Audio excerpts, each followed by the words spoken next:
Have you ever seen a nightmare before? I'm not talking about those things you get when a dream starts to go south. I'm talking about a real nightmare. Seeing one tends to make a man turn sour. Makes him hit the bottle a little harder than he used to. Not me, though. I threw out the bottle of scotch from my desk drawer and haven't touched a drop since. Not since the last time she walked through my door. Mr. Eckert? There's a woman outside that won't come in until she knows you'll take on her case. Says her husband, Alexander, has been missing for a week now. Isn't that a bit commonplace for us? Shouldn't the police handle this? Just wait until I tell you who she says she is before you say no. She's Ariana Bronwyn, of the Bronwyns. The Bronwyns own the best vineyard in this part of the country, and specialize in only the richest clientele. Invite her in then. If anything, having her bankroll our operations for a couple weeks might come in handy. Mr. Eckhart? Miss Bronwyn, Roger is fine. How can I put my services to use for you?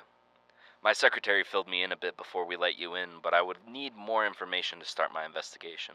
Straight to the point, I see. Well, as someone in your line of work surely knows, the police in this town can be a bit unreliable when it comes to how they handle a missing persons case. Even with my status, their resources are finite.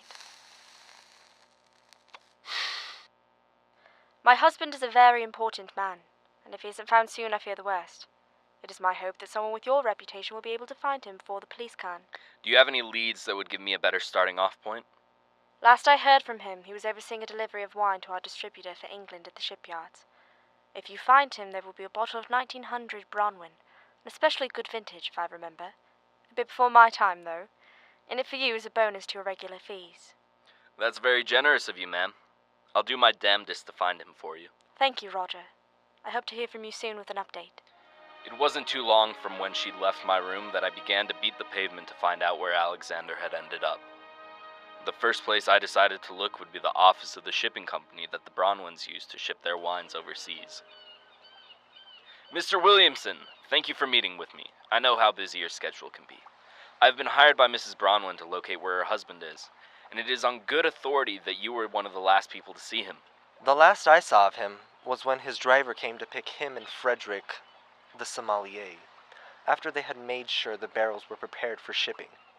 But I have already told the police this, and I'm not sure what else I can do to add that would be of much service. Thank you, sir.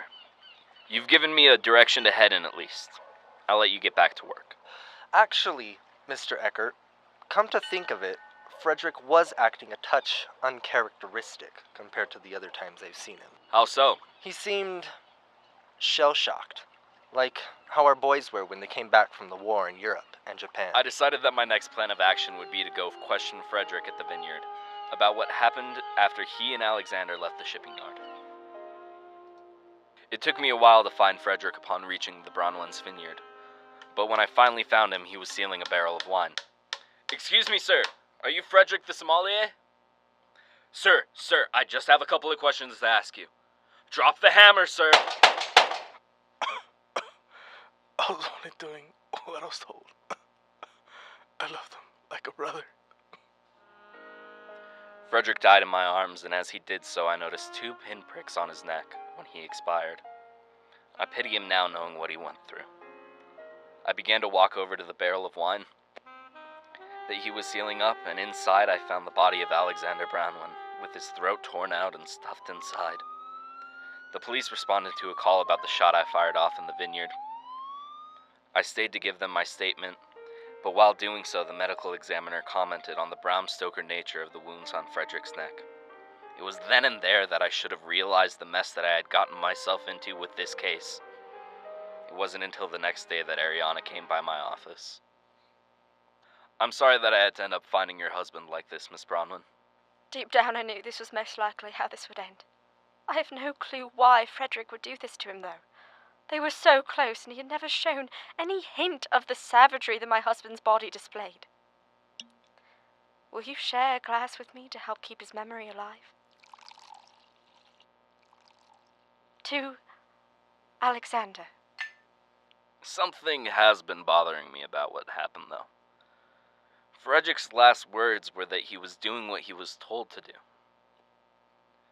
Couple that with the apparent bite marks on his neck, and it just doesn't add up right. I began to feel woozy from the wine, and I saw an animalistic fury in her eyes that I had never seen in any human before. I tried to get up from the chair with my gun, but I fell to the ground.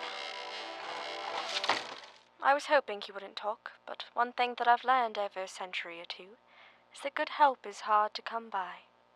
She began to walk over me with a savage smile, and fear had gripped me for the first time since I had left the European theater. The atrocities I saw over there could never have prepared me for the nightmare I saw in front of me then. The only reason I hired you was to get the cops off of my scent, because of course they would suspect the wife when the husband goes missing.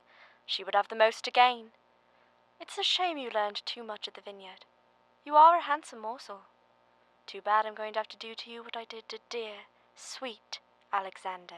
I began to fumble for something to defend myself when my arms touched one of the broken armrests. As she leaned over me, I plunged that makeshift weapon into the back of her chest, and suddenly, a pile of ash fell on me. Ever since that day, I knew this world was full of nightmares. I've seen real nightmares.